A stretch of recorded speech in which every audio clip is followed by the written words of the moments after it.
Hello बच्चों, now let's discuss this question. ये एक कोनिक है और ये दूसरा कोनिक है, दोनों कट करते हैं ऑर्थोगोनली। ऑर्थोगोनली मींस इनके बीच का जो एंगल होगा टेंजेंट्स के बीच का at the point of intersection वो 90 डिग्री होगा। तो बेसिकली पॉइंट ऑफ इंटरसेक्शन पे इनकी स्लोप्स का जो प्रोडक्ट है वो -1 है।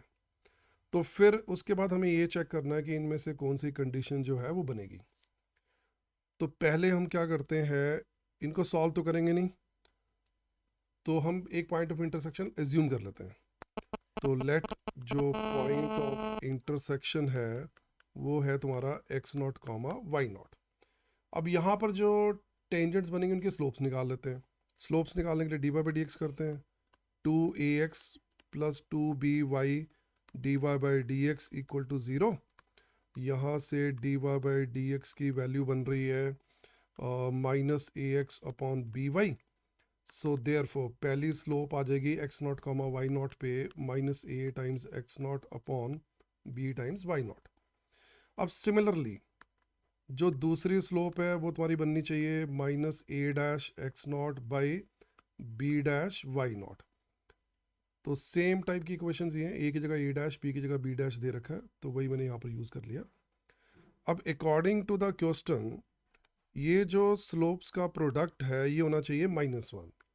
तो इन दोनों को मल्टीप्लाई करके -1 कर दूं तो ये क्या क्या आ गया, a'(x0) upon b'(y0) equal to -1।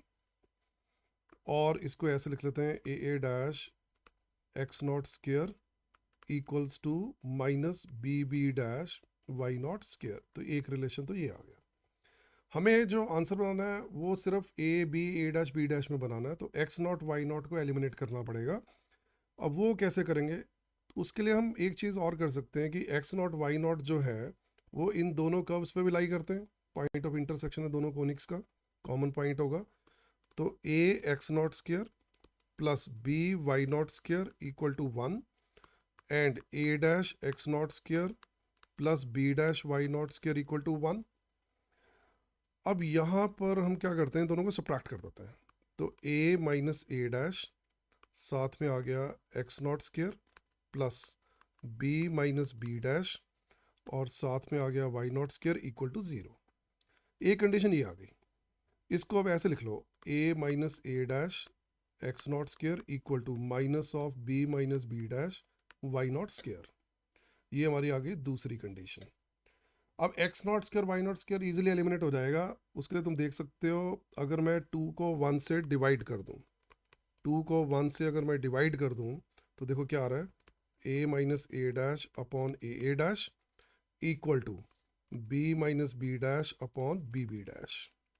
तो बस ये पे ऐसा ही कुछ आंसर बनने वाला है। 1/a' minus 1/a equal to 1/b' minus 1/b। तो आप कंपेयर कर लो चॉइसेस के साथ and you will notice that इसमें कौन सा आंसर बन रहा है भाई, ए। तो ए चॉइस जो है वो सेम आ गई। एक्चुअली -1 से दोनों तरफ मल्टीप्लाई कर देना ना, तो ये सेम फॉर्म क्रिएट हो रही है। तो आई होप तुम सबको ये सारे स्टेप्स क्लियर हो गए बच्चों। चलो अब अगले क्वेश्चन के साथ फिर मिलते हैं।